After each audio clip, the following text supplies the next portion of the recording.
following podcast is for informational purposes only. The contents of this podcast do not constitute tax, legal, or investment advice. Take responsibility for your own decisions, consult with the proper professionals, and do your own research.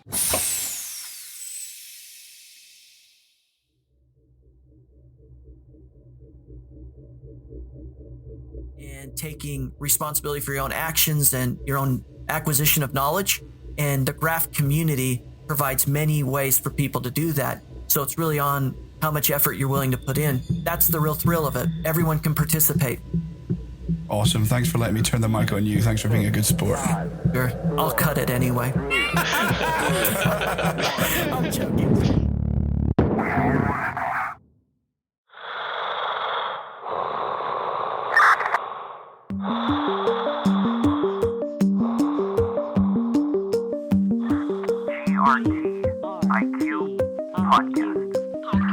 We're like astronauts floating in the space of time.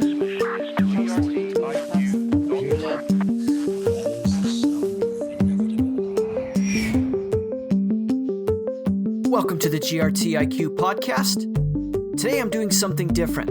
I'm speaking with a panel of guests on the topic of the recent migration of subgraphs to the mainnet. If you've spent any time on the Graphs Discord or in the forum, then my panelists will be familiar names: Martine, Slimchance, Payne, and Jim Cousins. Each panelist represents an important stakeholder perspective and provides valuable insights listeners will find useful. The objective of our conversation was to take listeners inside the recent migration and address the most common questions about the migration and the future of the graph. We started the panel discussion by having each panelist introduce themselves. Hi there, my name is Jim. I am a council member on the Graph protocol. I'm also a part of the relations team in the Graph Foundation, specifically looking at indexer experience. And on top of that, I also run an indexer named Wave 5. Hey, I'm Martin and currently work at the Graph Foundation doing ecosystem development and facilitating the growth of the community. Hey everyone, my name is Payne. I am part of the Foundation's Indexer Relations together with Jim. And a part of that, I also work on the QA and on the Explorer side of things with the Foundation and Edge and Node. And I also run, together with a friend of mine, we run Steak Squid, which is kind of a medium-sized indexer on the Graph network. We've been here since the beginning of the mission control testnet, since July last year, if I remember correctly. And Slimchance. I work with Curator Relations for the Graph Foundation, and my role is to empower curators with the documentation, support, and tools they need to succeed. I also act as one of the domain experts in the grant process. Awesome. Well, welcome to each of you, and thank you for joining this panel discussion as we take a look at the first 10 subgraph migrations and provide listeners with some insight as to all the things that happened and continue to happen in relationship to this important event. So I think it's important to set the context for where we are and the roadmap and everything that's happening at the graph and what this recent migration of these 10 subgraphs represents. So kind of setting the context, maybe I'll go to you, Martin. How should listeners think about where we're at in the evolution of the graph and how the first 10 subgraph migration fits in? That's a great question. I think we're right in the middle of a huge process.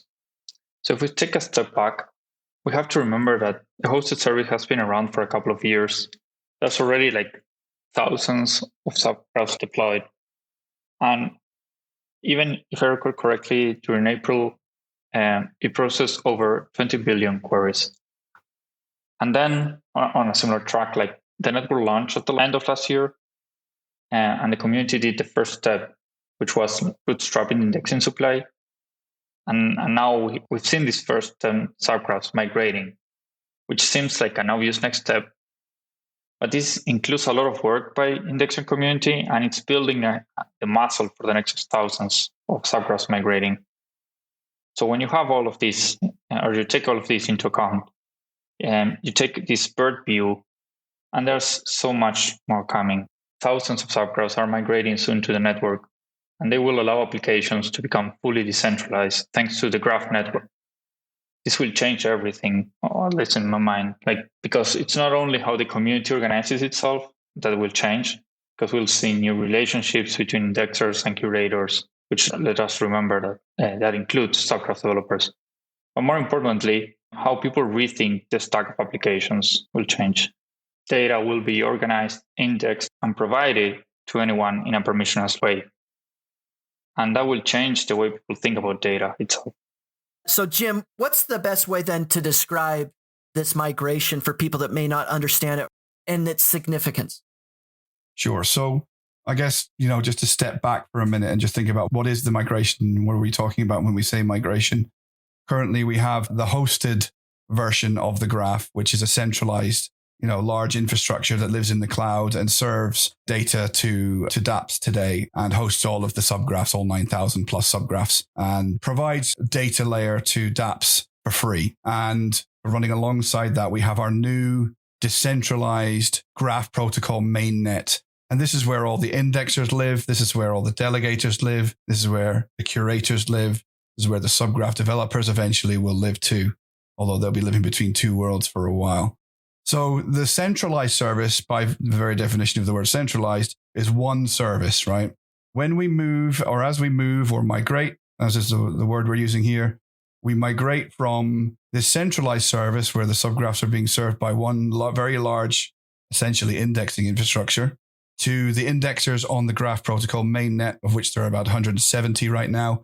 And those 170 indexers, over the period of the migration, will start to take on the responsibility for delivering the data, the queries to those dApps, and it will be in a evidently much more decentralized manner. So we'll have 172 indexers in theory with today's statistics providing data services to dApps. So why is this important, right? This is incredibly important, right?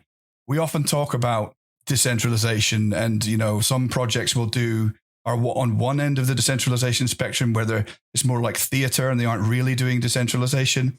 And then you have other projects that are sort of maximalists when it comes to decentralization, and they want their data to be as decentralized as possible, right? And for most of the people that are involved with the graph protocol, we believe that a data layer needs to be as maximally decentralized as possible. And that's why the vision of the graph network is coming into fruition today. So its significance is that we're moving from this centralized hosted service to 172 indexers delivering the subgraph data in a fully decentralized way to all of the dApps that are out there and like to use the graph today. Anybody else want to add in on that? To double down on why decentralization is so important is because it's permissionless, censorship resistant, robust, secure, and also naturally load balanced.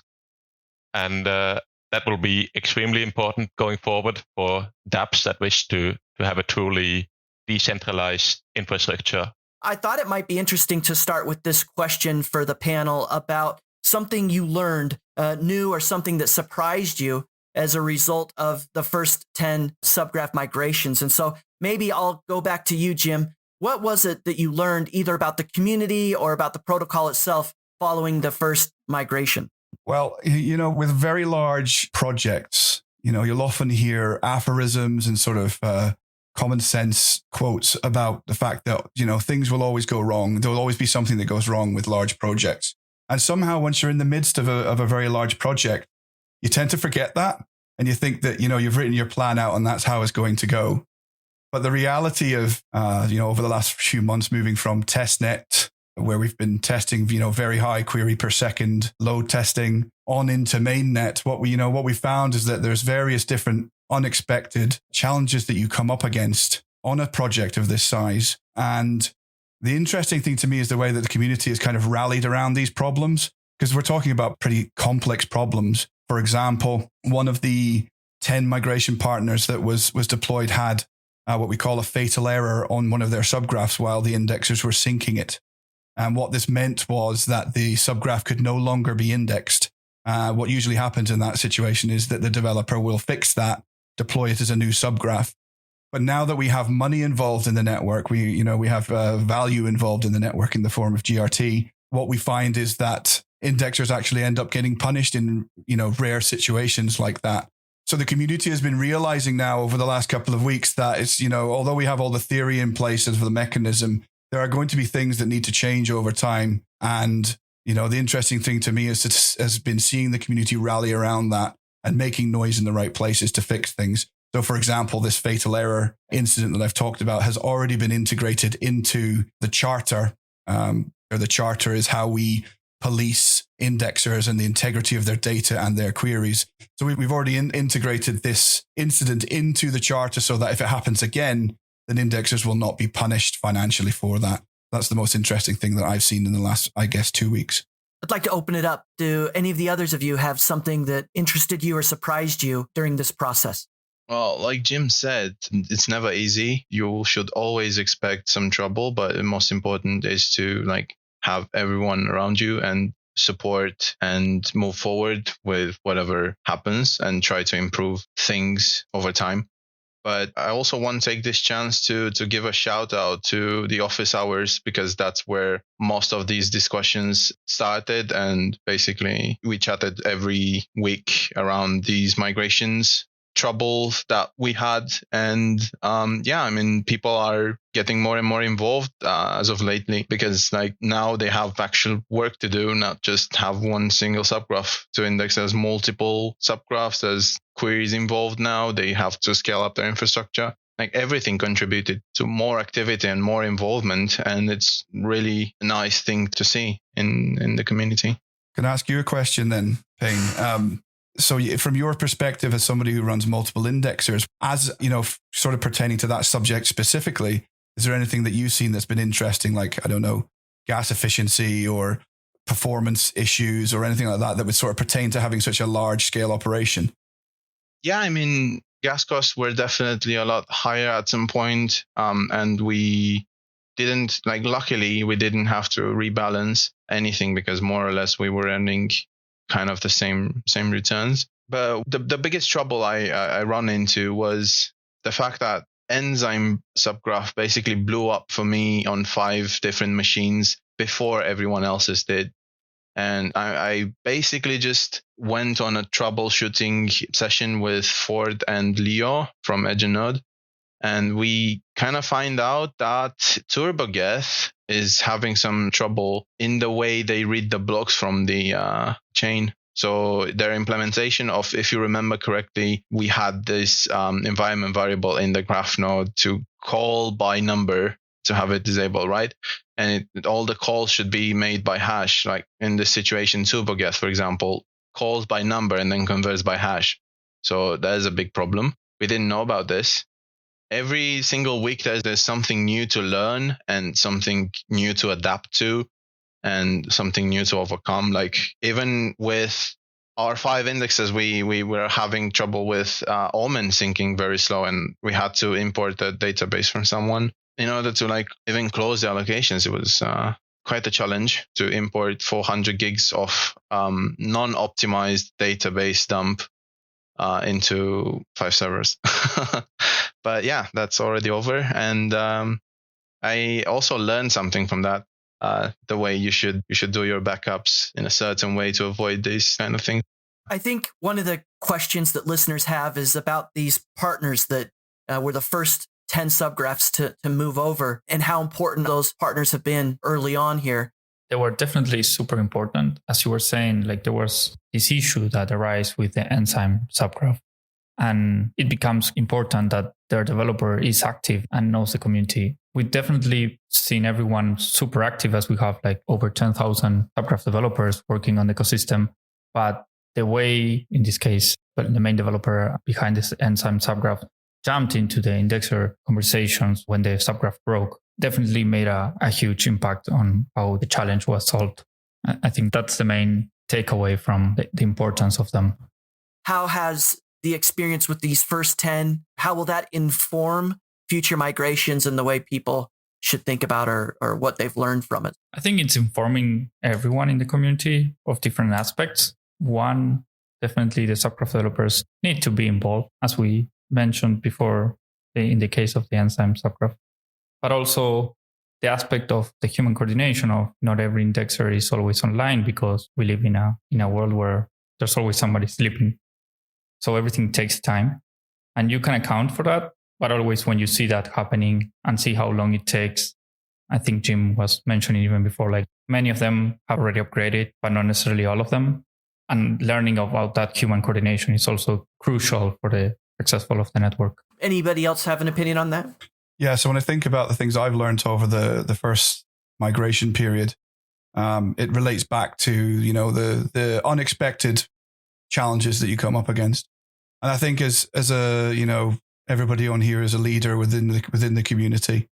And the thing that I learned, I think, was that when you have these potentially very complex issues come up, and you're trying to discuss them with the community, the sooner you can get your thoughts to paper, the sooner there can, resolution can be found.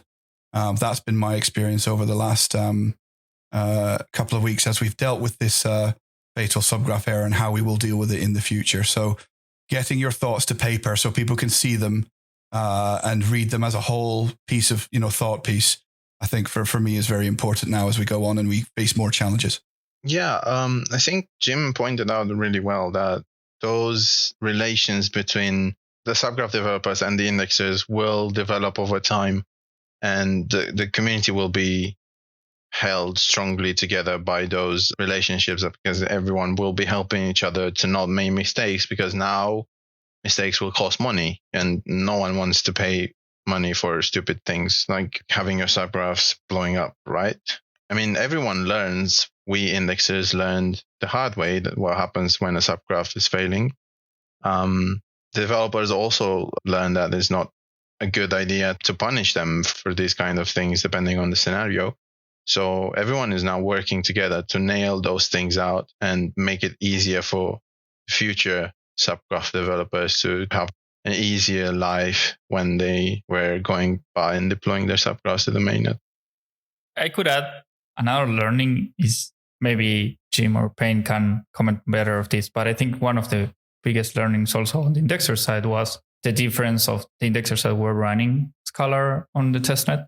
They definitely were able to test everything and saw it working not only on the query side and seeing, I think 7,000 queries per second, but also how easy it was to upgrade. I think, Jim, you mentioned that it was the maturity of the software that you were experiencing as everything becomes easier to handle. Everyone that was on the testnet was seeing that weeks before. And there's so much value of being active there that I think it can be measured in words, but definitely there's even some confidence when you're upgrading. It's like you've seen this working for weeks on your own infrastructure. So there's a lot of value and learnings there for sure. Yeah, I think during migration, we saw the value of different stakeholders taking ownership of the network and coming together, subgraph developers, indexers, and the graph core team, solving not only technical issues, but also questions regarding governance. From maybe the indexer perspective, how were indexers working with these particular 10 partners? Was there really close communication to make sure everything went well and was seamless, that they could give feedback in both directions? How should we think about what it was like behind the scenes with these particular 10? Well, indexers didn't have much to discuss with those partners. We just saw the subgraphs being published and everyone took action on their own. Once stages of migration will end and then everyone will be able to publish their own subgraphs, there won't be any communications like, hey guys, I'm about to publish a subgraph or anything like that. So you have to prepare for this. You have to be dynamic and you have to act on all the opportunities as you get. Jim, what would you want to add? I think we were very lucky in terms of, there being eventually many thousands of subgraphs. We've gone in with our first 10 and, shout out again to Fubi. Fubi, the developer of the enzyme subgraph, was, the moment that things were going wrong and people were reporting issues in the Discord chat, Fubi was there answering questions and trying to figure out exactly what the issue was and then taking ownership of issues.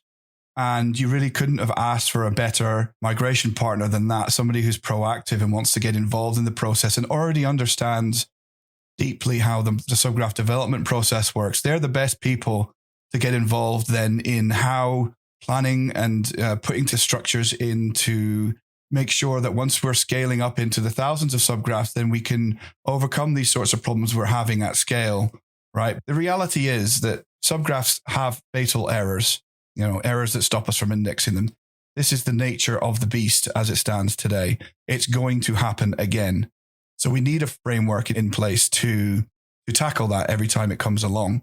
And we're in this is not something that was never thought of. It's always in the pipeline that we need a solid, relatively decentralized process to deal with this. It's just now we've got it for real.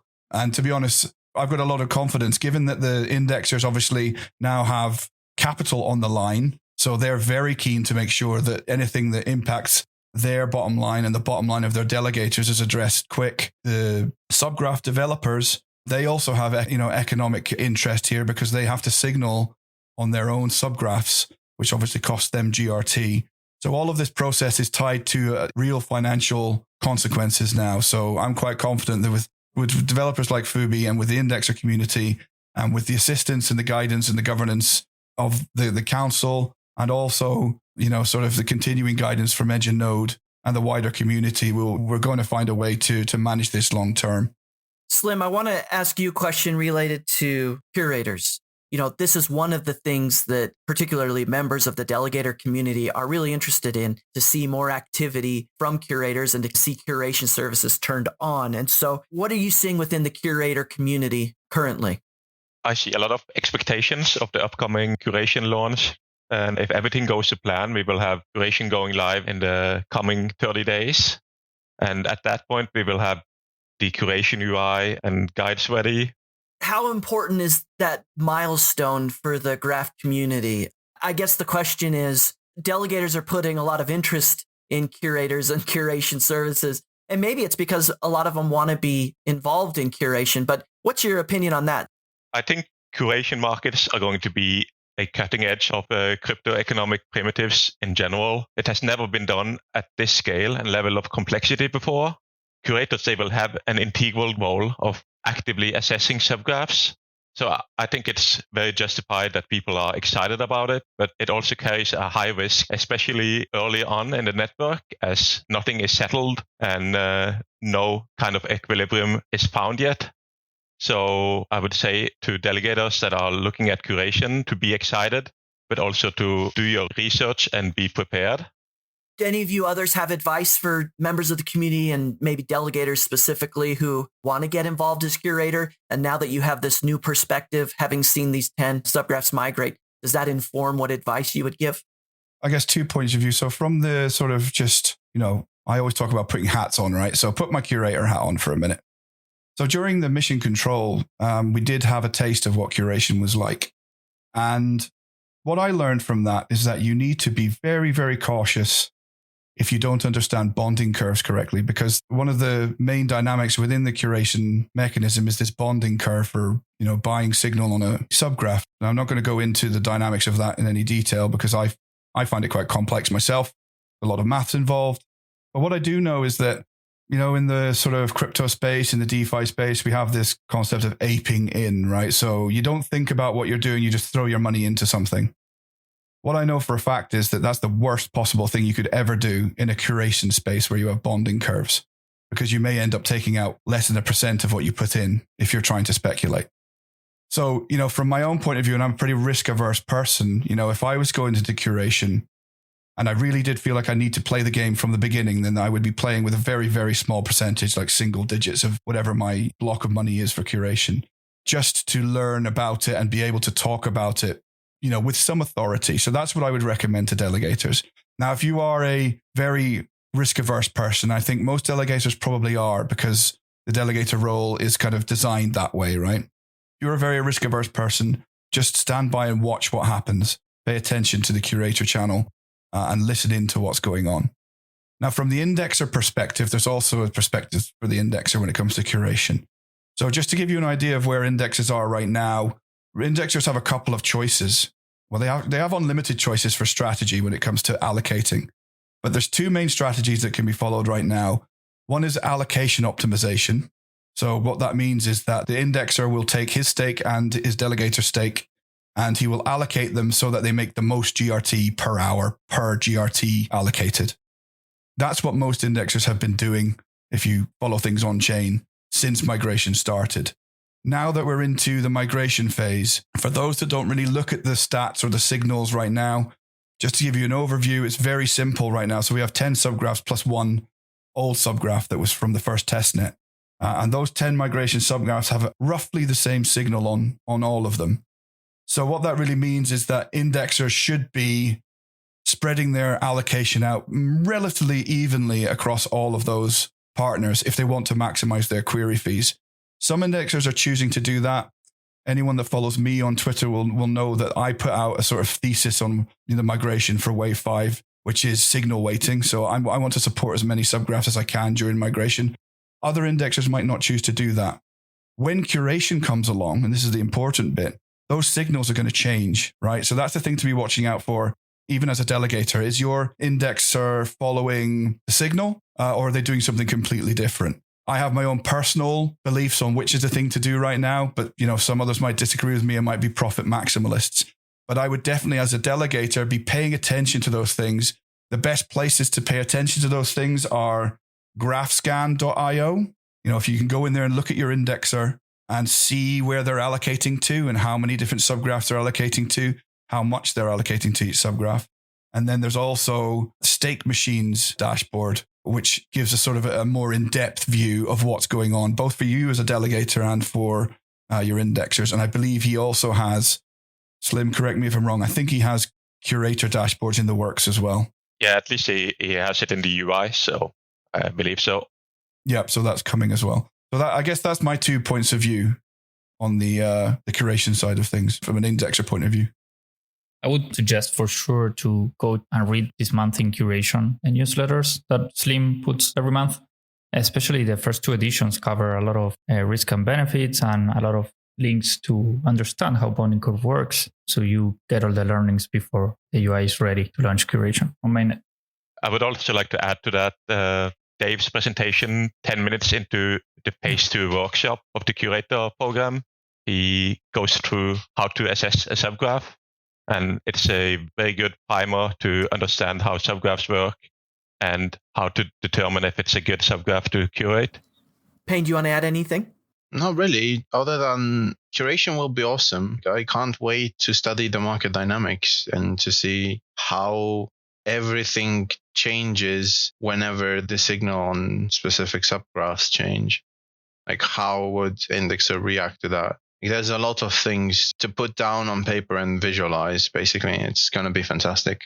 What did we learn about the indexer community? As someone just watching, I saw different indexers respond in different ways. What's been the insight or anything we've learned about the indexer community itself following the migration? Jim, we'll start with you. I guess as working on the indexer relations or indexer experience side of things, one of my jobs is trying to make sure that when we have these big iterations, these big software upgrades, we try and get as many people as possible onto those upgrades as soon as possible. And to be honest with you, I felt like probably the first 24 hours, I wasn't getting the response I was expecting to see in terms of getting indexers to upgrade to the version of the indexer software stack that sort of unlocked the mainnet transactions. But now I look in the, where are we now? I think it was Tuesday, the 25th of May. I believe that's the day that 15.1 of the indexer stack came out. And the indexer chats are on fire. Everyone's getting upgraded. But what I have noticed, and it kind of plays back into this, I mentioned, when talking about curation, signal-weighted allocations, those, dividing your allocations and your delegators' allocations across all of the migration partners.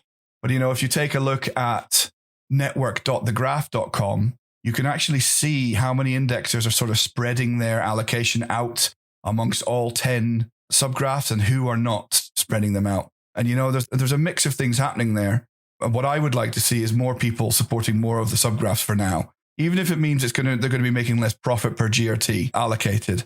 So it's been interesting to see that gradual change. So I was going and looking at the numbers this morning, and for the first time, I noticed that we were almost optimally allocated across all subgraphs for the first time since migration started. For a long time, things were extremely unbalanced in terms of where a stake was being allocated, but now it's starting to even out across the partners. So I'm just hoping to see more of that as people are getting up to speed on mainnet. People are also getting up to speed on testnet to make sure that they can start testing the new things that come down the line, like vector. We've got scalar on mainnet, but vector integration is still to come. I guess that's my initial observation. I'm happy to see a lot more people being involved in all these discussions, especially during office hours. So we've been getting a lot more participation lately, and also in the chats, so outside of office hours. But yeah, it's amazing to see so many people wanting to like actively participate in the community and actively solve problems whenever they occur, and actively be involved in the growth of the network. What else can I say? It's amazing. I think your point there, Payne, about seeing more people participate is really important, because I feel like maybe for the first, sometimes you feel a bit lonely as a leader or a, assumed leader within a group, and you don't feel like there's new faces coming up to the surface that are sort of making the effort to contribute to the community. But now that we have money on the line, a value on the line, more leaders are starting to come to the forefront in the indexer space. And I expect the same thing. We're seeing the same thing happen in the delegator space. And I expect to see the same thing in the curator space as well. So I'm feeling very positive about that. Whereas, in the sort of the long period of anticipation of moving from testnet to mainnet, I felt like things were dwindling in terms of indexer active participation. But I think it's really kicking off now. And we're seeing new names come to the forefront that are really, they're really contributing useful and valuable things to the community.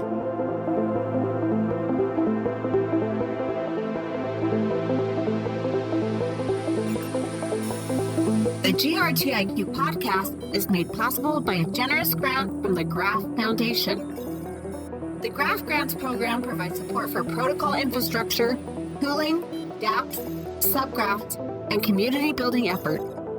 Learn more at thegraph.foundation. That's thegraph.foundation.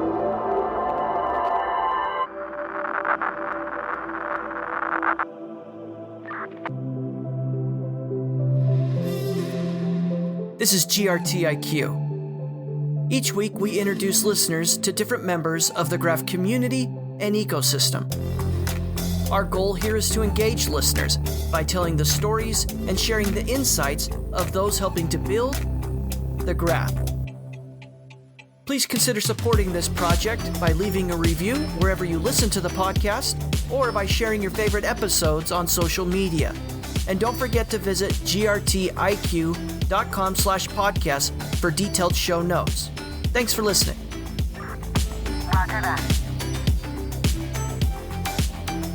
One thing that I noticed as just an observer about the indexer community following the migration was there was a bunch that seemed to leave. In other words, the total indexer number appeared to drop. Assuming my data is correct, were any of you surprised by that, or would that be something we would expect, kind of weeding out people that aren't participating or able to participate? Any thoughts on that? I was planning to investigate exactly who those people were and why they decided to stop the indexer business operations. But one thing I could guess is the fact that if you have a medium to large size, but I don't think that's the case for those guys, but if you have a medium or large sized indexer, your expenses go up linearly. Like if you start allocating towards multiple subgraphs, you basically pay a lot more. That could be one of the factors. The other factor is that maybe they didn't want to bother to learn how the protocol works, because until the migration started, we basically just have one subgraph. No matter how bad you were, you could technically do your job well. There was no performance KPIs present at that point. But now things changed and they probably just don't want to bother. I don't know. With the network, we talk about this all the time on office hours, Payne. We talk about the idea of network incentives, right? And how the network incentives for the network are going to change over time. So as things stand today, in terms of the GRT market, it's a delegator-driven market. And in terms of the network incentives, there is a bias right now towards the GRT that is earned via indexer rewards. And the ultimate is not an end goal, but maybe the steady state of the network is some sort of balance between the indexer rewards and the query fee rewards, right? And we're not there right now, and it's going to take time for us to grow into that space. So I also sometimes wonder if these indexers that fall off the grid are maybe falling off the grid because they don't see that happening soon enough. And maybe their stake is small enough that it's quite difficult for them to break even with the allocation they have. Yeah, I mean, at some point, it was costing upwards of $400 per allocation, per action taken, per close and open, right? Yeah. And if you don't have at least, I think it was 1 million GT last time I calculated, you were basically breaking even at the first time you were closing and opening your allocations in a month. Like I said, I don't know exactly the details of who those people were and how big their stake was, but the gas prices also could have played a role here. Just wanted to point that out. But it's also very clear, from a more positive, point of view on the number of indexers. There's a hardcore 20 indexers that, are very active all the time and are the core contributors in the network. And some of them are the very biggest in terms of self-stake on the network or in total delegation on the network. And when times get hard and people start thinking about bear markets and stuff like that, those are the people that you look up and they're still around, right? They're the people that really believe in what we're doing here. And the tail end of it is just, to me, it's the natural ebb and flow of, a living, breathing network. You could maybe think of it in the same terms of, I don't know, ETH nodes going on and offline, right? People turn them on and off for various different reasons. I know there's not so much of an economic factor there, but it's the same idea. Like there's an ebb and flow of active indexers in the network. And we have seen new names come around as well. People that have graduated from the testnet and are now staking on mainnet, and they're fresh faces. They weren't on mission control. They just believe in the vision and they've put the capital to work to get involved as indexers. To add there, I think it's also worth highlighting that even with these changes, as the network is maturing, which I believe is the nature of a live network, there won't be always the same amount of indexers. There won't be the same amount of participants in the different phases. But it's interesting that the total staked GRT remains at our all-time high, or around 27% of the supply. Yeah, 2.7 billion. So I believe that there's also a place where maybe it's because all the talks regarding the arbitration charter and all the investigations that are happening around in mainnet currently, maybe they just stop their indexer and are delegating. I mean, I haven't done the research on the specific addresses, but it's worth asking ourselves that, given that the current stake is on the highest part of what we have seen in the past 5 months. That's a good point. Anything to add there, Slim? Well, in times like this, I think it's a great opportunity for delegators to learn more about the indexers who are proactive, participating in discussions and looking to learn. I don't think delegators should focus too much on query fees or the actual rewards, as Jim and Payne has touched on. It's not the most important right during this migration phase, but instead how they act, who's still participating and learning, because everyone has something to learn, I believe. Another question, and I feel like I need to ask it on behalf of all the delegators that regularly listen to the podcast. It seems like there was this potential red flag that an indexer was only in pool together following the migration. So it was like, when are they going to participate in these other subgraphs? But there are also the other side of this, which is there's indexers that have gone all in on one of the 10 new subgraphs. They're only in one of those. I guess the question is that a red flag too? Or does it make sense that indexers, as more subgraphs migrate over, might go all in on one particular subgraph? How should delegators think about that? As Jim was talking earlier, it all depends on what your target is. If it's profit maximization, or if you just want to serve queries for all the subgraphs, regardless of the indexer, like inflationary rewards, profit maximization, But speaking from the point of view of profit maximization at that given moment, when the subgraphs were added into the network and signaled upon, it would have made a lot more sense capital-wise to allocate to those new subgraphs, because it was, a few days worth of time when those rewards were like literally double, triple. compared to the old altogether. And some indexers just took their damn time. I mean, 7 days or even more in some cases, when they realized like, hey, something happened. And that's a side effect of not keeping your eye out on what the network is doing, But to answer your specific question, it's not a bad thing if you see an indexer indexing only one subgraph from an economical perspective. I think we have 2 of our machines indexing only an enzyme, I believe, or some other subgraph. But in terms of how balanced it is from the rewards point of view, it's basically the same as if you were spreading to all the subgraphs based on signal. What it really means is that an indexer is optimizing for profit, so indexer rewards rather than query fees. I think I mentioned that earlier on. There's this kind of dynamic going on right now. And it's the nature of a network, right? So what these indexers that are sort of allocating to single subgraphs are doing is they're filling a gap where they can see an optimal GRT per hour, can be earned. And they're sacrificing sort of the curation side of the network or the query fee side of the network in order to do that. Now, some would say that I think it's pretty a simple statement or agreeable statement to say that that is a rational thing to do if you're trying to maximize profit for your delegators. But is it necessarily the best thing to do for the network while it's bootstrapping? Maybe not. In my opinion, it's not the best thing to do. But, every indexer has their own strategy, and every delegator has the right to question the strategy that an indexer has taken on. Martin or Slim, do you want to add anything? Every indexer has a specific set of context of how they operate. So some indexers are, a 2-people operation, like Payne was saying in his introduction. Some others might be, a huge company, which allows them to have a full-time employee and allows them to be closing allocations every day, for example.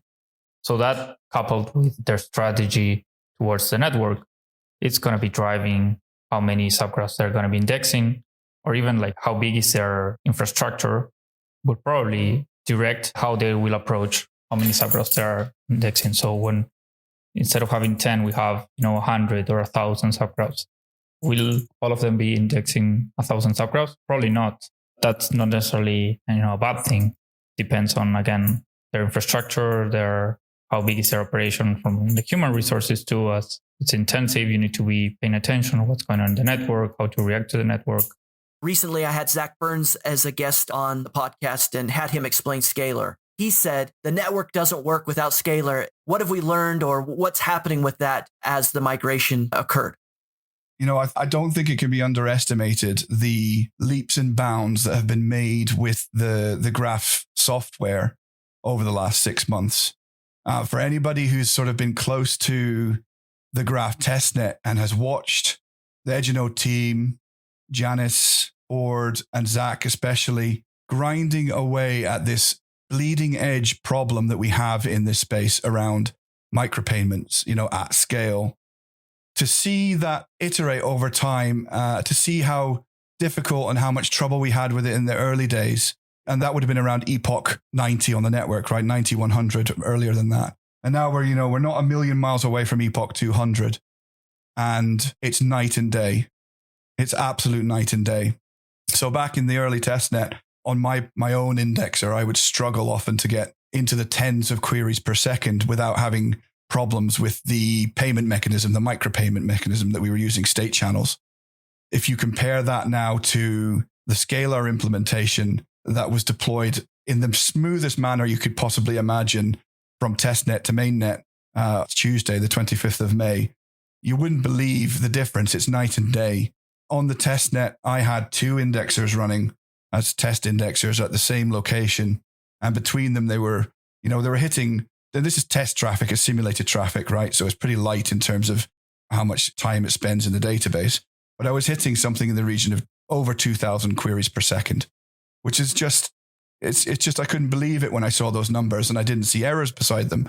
And that has gone on to the mainnet as well, right? And we used to have we have a list of about 100 errors, right, that are well defined within the indexer software.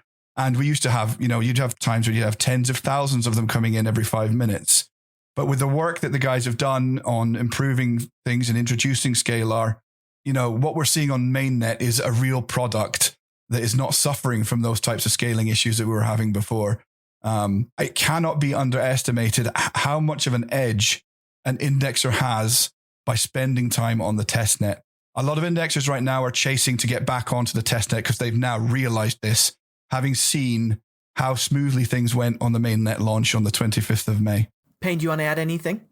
Yeah, it's been crazy. Looking at the old mission control screenshots that I had, it's a difference, night and day difference here. But also, I wanted to point out that there was one more thing that also basically contributed to those errors not showing up anymore, Jim, is the fact that now indexers can sync up their own network subgraph. And basically that removes a lot of the dependence on the gateway itself. Yep. So just to sort of explain that more in layman terms, prior to the last mainnet release, the indexers, they do this sort of polling communication onto there's basically a subgraph. We sort of use our own subgraph for the network. So there's one for the testnet, there's one for mainnet. And we use that subgraph in order to work out how things are going on the network, how our indexer is doing on the network, and making sure that the indexer software is making the right decisions at the right time. And what that resulted in was basically all these indexers are just hammering this gateway or this GraphQL endpoint all the time, in some ways committing a distributed denial of service attack, right? So flooding the gateway with traffic and requests to the point where it just can't handle the amount of requests that are coming in. So one of the major software upgrades that was made as part of the 0.15.1 deployment was they re-architected the software so that we could actually sync that subgraph, our own subgraph for the network, to our own indexer. So we no longer, once you have that subgraph indexed, you just query it yourself in your infrastructure, and you're no longer reliant on the network itself to answer those questions for you about how am I allocated on the network, all that type of stuff that the software needs to know in order to make decisions. So there's a huge upgrade. And it's also cool that it has a failover system, like in case your subgraph falls behind chainhead or fails or God knows what happens, it will go back to the gateway subgraph, and it adds more resilience to your entire machine and infrastructure. Yeah, resilience is the word, right? That's what we see all the time. Incremental improvements in the resilience so that the software performs better and we have less unexpected issues coming up. There's this constant stream of iteration. If you're familiar with GitHub, you'll see that, the team are constantly working on new PRs to improve the software on a daily basis, and they're very receptive as well. Shout out to Ford from Edge and Node, who's always on the office hours as much as he can be, answering questions and also taking suggestions for ways to increase the resilience of the graph agent that we all use every day. Let's talk about curators for a minute here. Slim, what advice do you have for members of the curator community that want to start getting more involved? Well, curation does have quite a lot of risk associated with it. So I would advise to research curation carefully. I would start at this month in curation that you can find on the forums. And I would also look at the Curator workshops from the testnet Curator program. And especially I would look at Dave's presentation in the Phase 2 workshop, where he explains how to assess subgraphs. Anybody else have an opinion on that?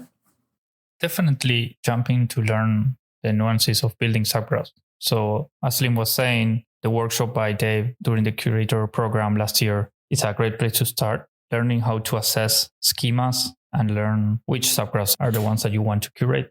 Will provide a good edge when curation is live. Also, I mentioned before, like this month in curation newsletter by Slim provides a lot of value on how bounding curve works. And that's also something very important in that role. And I would say also become active in the Discord community. The Discord server of the graph is huge. I think it has over 22,000 people right now. And the Curator, even if it's not live, they are jumping over, always asking like, what's going on? What's the update? And learning about the different nuances.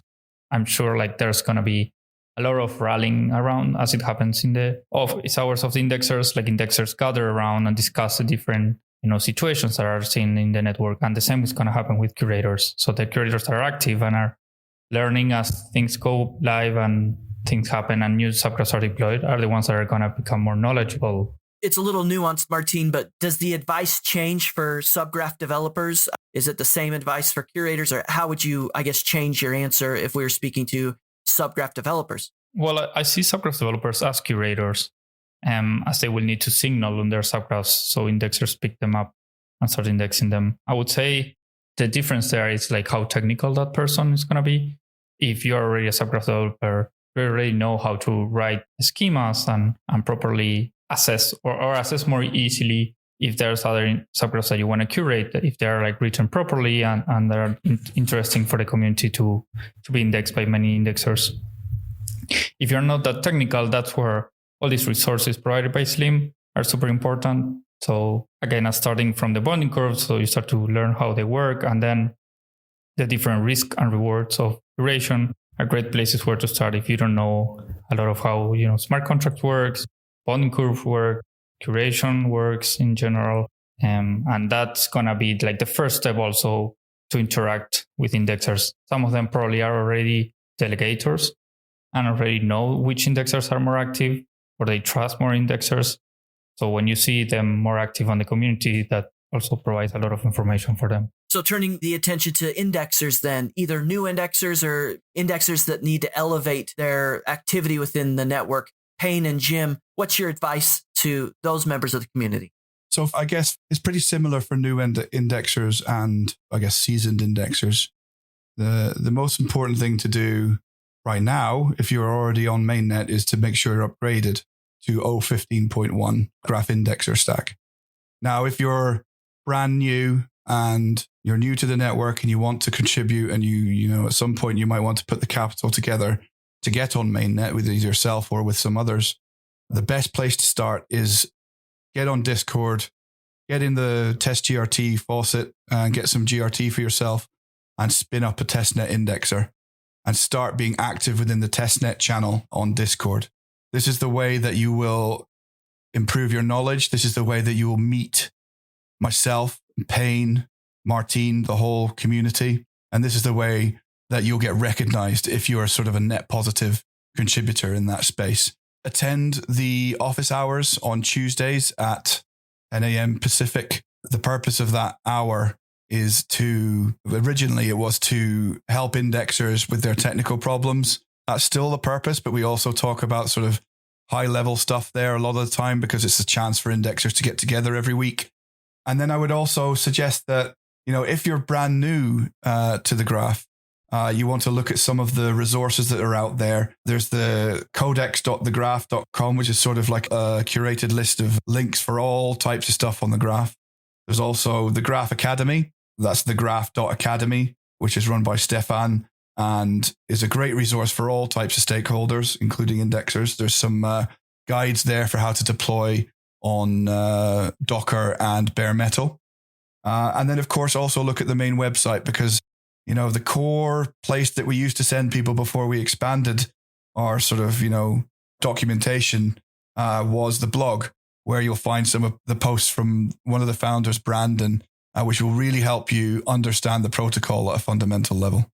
Yeah, definitely. Just be active in the community. Learn by doing and making mistakes on testnet, of course, before you jump onto mainnet. But just head into it and see what problems are you running into, and figure out ways to overcome them. This is how I learned, basically. I just experimented with things and just jumped straight into it. And whenever I had problems, I tried to solve them by myself.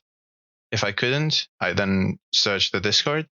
And then if I didn't find an answer there, I just ask there and people will gladly help you, We're all here together to make things better at the end of the day. And also helps the network. The more indexes, the better for the health of the network, So you're more than welcome to just come and try and see how well you're doing. As for resources, definitely the Academy is basically the best place to get started easily. You can also use the official Graph Docs for setting up an indexer on Google Cloud with Terraform and Kubernetes, but I feel like Jim's guide and our Stake Squid guide are easier for someone that just is getting started. I mean, you can ask Martin how hard it was to set it up. Like, it was fairly easy. Definitely. Just at least the Docker guide by the stake squid is super easy. Yeah, so it doesn't even take that many resources either. You can run it on, like, I don't know, a 8 or 4 core machine just to get a feel for it, right? You know, you can basically get those machines for, like, I don't know, less than 30 euros a month in some places. Again, just to get the feel for it, but it's not going to be enough for production. I mean, also depends on how big your stake is. But yeah, I mean, it's easy to get started. You just hit the faucet. You first get the role. You can just, there's a channel called roles in the graph section in the Discord. You get the role, you hit the faucet with your Ethereum address, and then you follow the guides on the Academy, and then you should be good to go within, I don't know, 1 hour at most, if you don't have any clue what you're doing. I also want to give every member of the panel here the opportunity to give advice to another stakeholder within the community, and that's members of the Delegator community. So maybe going around and giving everybody the opportunity to give some advice to Delegators. Let's start with you, Martin. For new Delegators, of course, it's jumping into the community. And there's a specific video by Brandon that is very insightful on how to choose your indexer. I would say start there. On the existing or current Delegators in the network, I think it's worth checking in with your indexer. As you were asking before, there's this question of like, if this is a red flag, if they are not indexing all the subgraphs. And as I was saying before, it's not a red flag, but it's worth checking in with them to see and understand, because this is the opportunity for you to get closer to your indexer and know what's their approach or strategy to the network. I think definitely that's the main opportunity in this phase of the migration.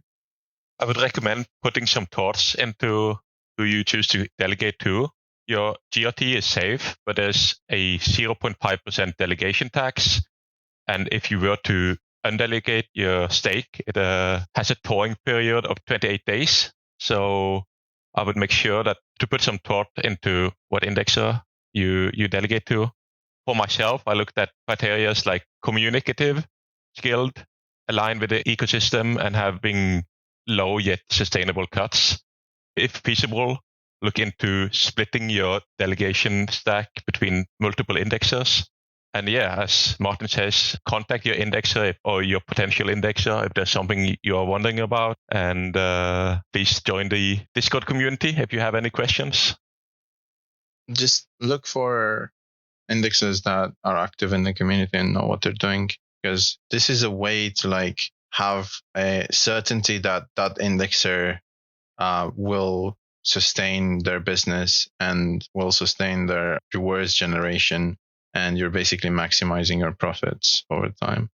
Like if you just go randomly spray and pray on 3 random indexers on GraphScan, for example, sorted by APY, you're not going to do well.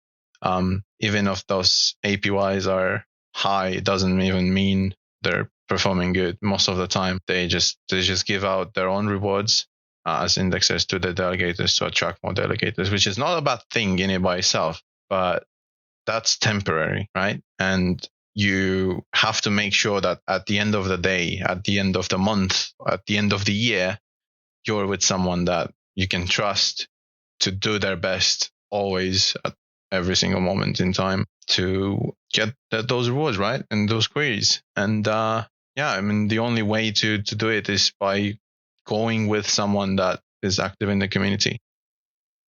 I think the guys have done a great job of answering that question. The only thing I would add is both for new delegators and existing delegators looking to maybe make changes to their delegations is to be cognizant of gas costs and how much it's going to, the transaction to, delegate to a delegator is going to cost you versus how much GRT you are delegating to them. There's a great website called gasnow.org, which you can go to look at the current prices of gas on Ethereum. And I would strongly recommend that before you make any press any buttons on your favorite wallet to delegate, check out the gas prices and only do it when the gas prices are relatively low. You can also go to oracleminer.com/graph. And if you click on any of the indexers and you scroll down, you'll have a table of how much it costs to delegate, undelegate, and for indexers also open allocation and close allocation. Hi, this is Slimchance. I work with Curator Relations and act as a domain expert for the Graph Foundation. If this panel discussion with the GRT IQ podcast has been helpful to you, then please consider supporting future episodes by becoming a subscriber. Visit grtiq.com/podcast for more information. That's grtiq.com/podcast. Thanks for listening. GRTIQ podcast.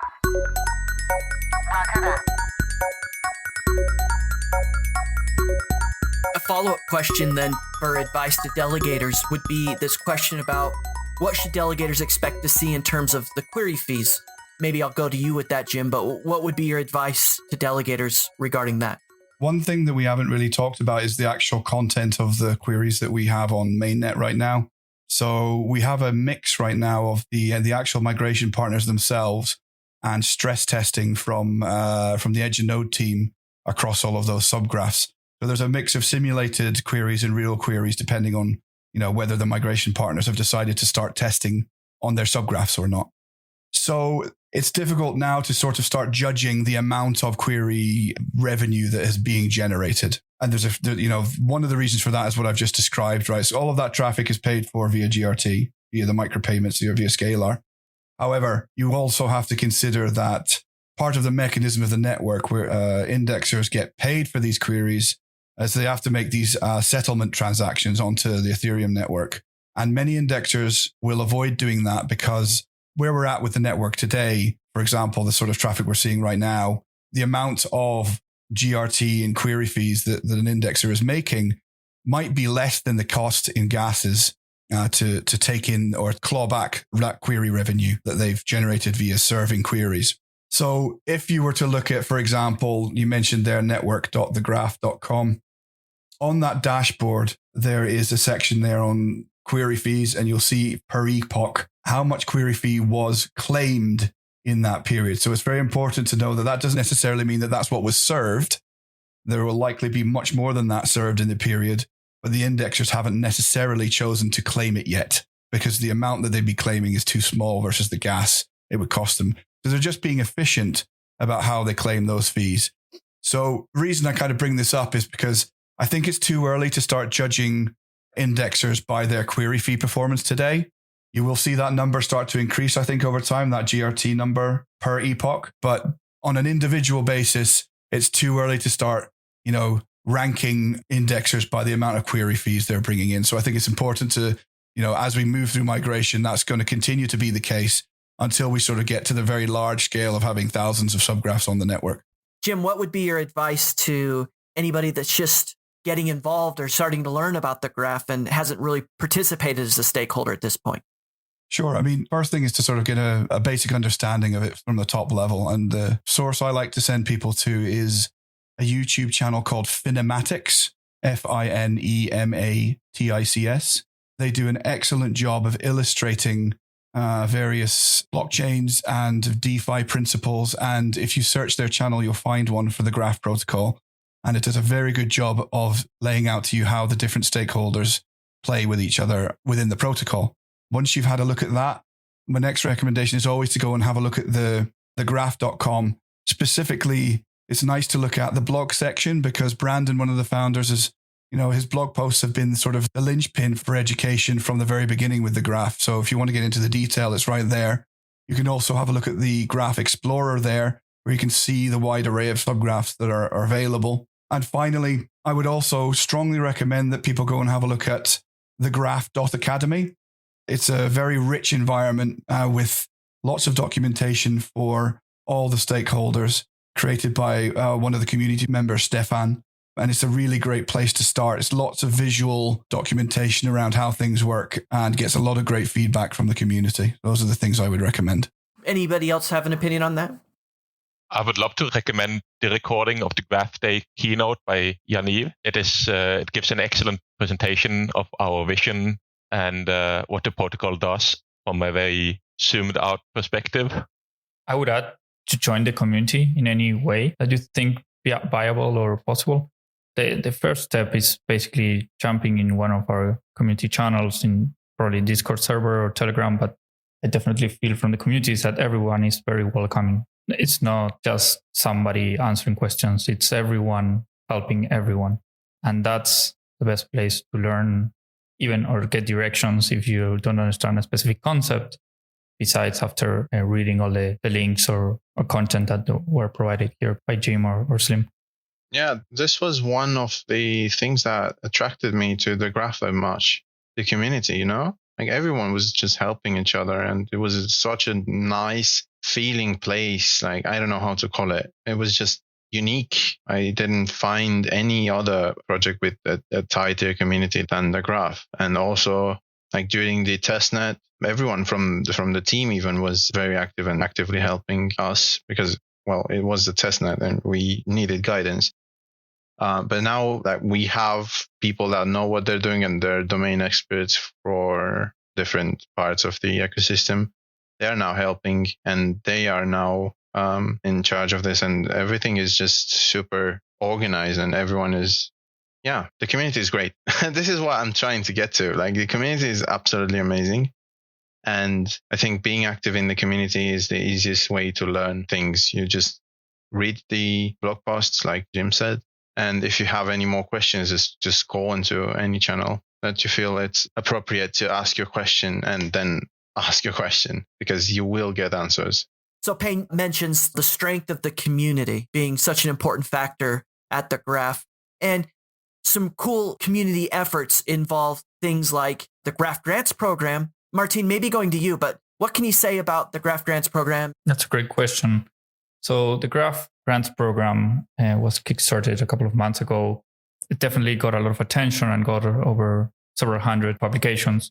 And that has enabled a lot of support in different ways to different entities or people working across the ecosystem, and empower them to tackle different challenges. So from there, we've seen protocol infrastructure work on automation or abstractions, but also tooling on different like monitoring and alerts, the different dashboards like GraphCan, Graphlets, Grafana's dashboards, even bots that have been or are currently worked on to empower more the community. So that's where a huge impact from the foundation is through the grants program, as it's enabling a lot of innovation across the different aspects. Along the tooling and the protocol infrastructure, there's a lot of work on subgraphs. There's more data that needs to be organized and indexed, and also community building. So Payne was mentioning great examples are like the Graph Academy that was mentioned a couple of times, but also there's online education programs, or the Graph Journals community. That is also a huge one, even including this podcast. And I think there's also more to come. A good one that happened recently was the POAP grant. And so they created over 20,000 NFTs to reward the different active participants in the network. And that's definitely something that the Foundation has been focused during the last couple of months. I think the interesting thing for me is sort of observing this is to see some of these Wave 1 grant applicants take their products right into fruition, right? So the Graph Academy gets mentioned a lot, right? And there's a reason for that, right? It's very high quality, it's very well executed. And it has a real impact on the education for all stakeholders.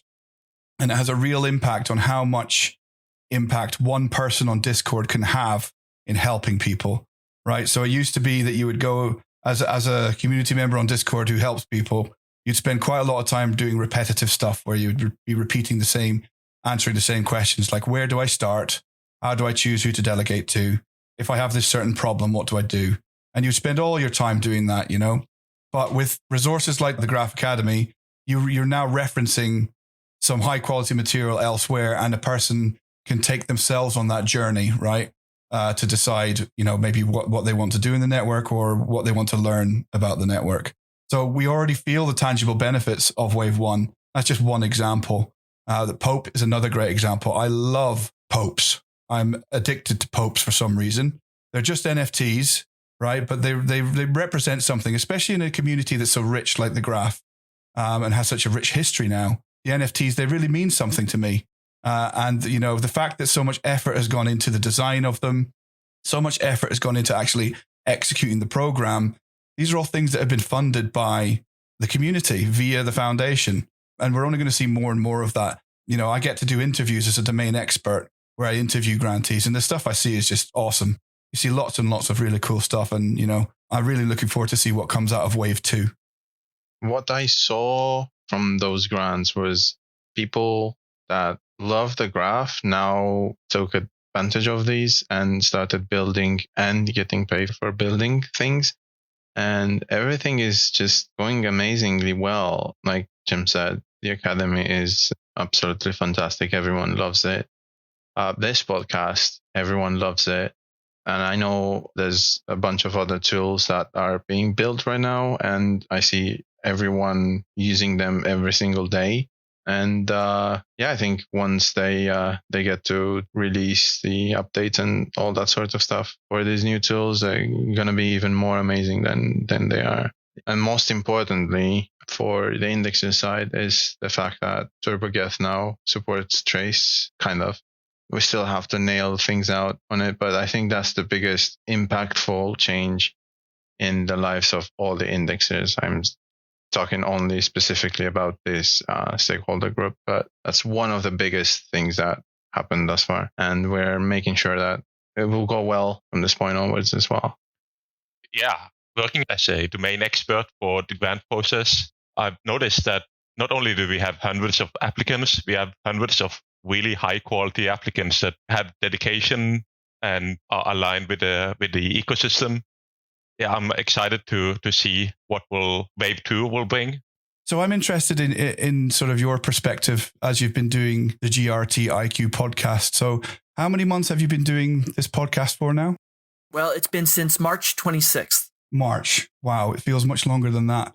So, I mean, I'd be interested to know what your experience has been in terms of interacting with the community, both through your podcast and then also Twitter and maybe Discourse. What's your experience been as a guy who started with, I guess, limited knowledge and has now had the chance to talk to all these different community members? I think my experience has been, first, meeting members of the community has been the thrill of it. So I didn't really know what the value of the podcast would be other than I was a curious person who wanted to understand the graph better. And I thought the best way to obtain that knowledge would be to speak with different members of the community. And the podcast grew out of that. But what I found is that, I now have friends all across the world, and the community is so strong, and it's like-minded people who are really for the community. So I think the thing that I've learned first and foremost is there are real people with genuine interests and motivations to help build the graph behind all of the activities you're seeing. And even though the push is towards decentralization and the push is towards DeFi and all these other really great things in the crypto space, it's still just people getting up every day and doing hard work. And so for me, running GRT IQ podcast has been the opportunity to meet these people and tell their stories. And that's been the thrill. The other thing I would just add is that there is a real hunger in the community among delegators, particularly, for more knowledge and understanding. And the graph is complicated and it is technical, but with the right approach, anyone can pick it up and understand it. And there's a lot of people that are interested in doing so. I'm tremendously humbled that the podcast is just one channel by which people are able to do that. But as has been mentioned many times today, the Graph Academy is an incredible resource for anybody who wants to take a self-directed approach. The Graph's official blog, getting on Discord, Telegram, all of these different channels provide easy access to get the information you want. And so part of the mantra of a decentralized world is self-responsibility and taking responsibility for your own actions and your own acquisition of knowledge. And the graph community provides many ways for people to do that. So it's really on how much effort you're willing to put in. That's the real thrill of it. Everyone can participate. Awesome. Thanks for letting me turn the mic on you. Thanks for being a good sport. Sure. I'll cut it anyway. I'm joking, Jim. Guys, thank you so much for joining this panel and taking part in helping educate members of the community. As we continue to move through different phases of the migration, would you all come back and we can have another panel discussion? Glad to. Definitely. Absolutely. Yeah, absolutely. Perfect. Well, thank you so much for your time. This has been a production of the GRT IQ podcast. You can find additional information, including detailed show notes, by visiting grtiq.com/podcast. That's grtiq.com/podcast.